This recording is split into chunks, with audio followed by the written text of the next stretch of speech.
Hi, everyone. Welcome to How to Log Into Your Library Account.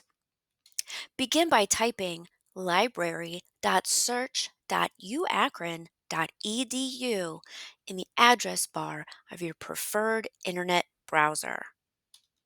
Next, click the Sign In button in the top right hand corner of the opening page.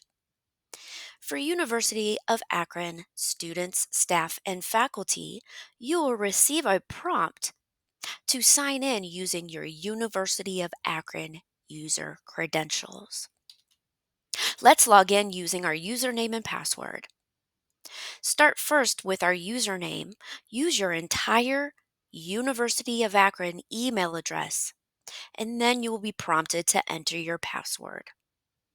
After you click Login, you will return to the library homepage.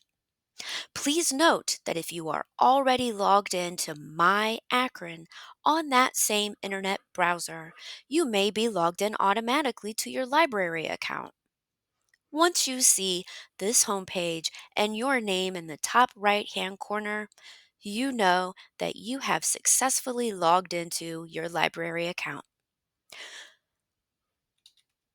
Congratulations! You know how to log into your library account? Next, visit how to request a book from the library. See you soon.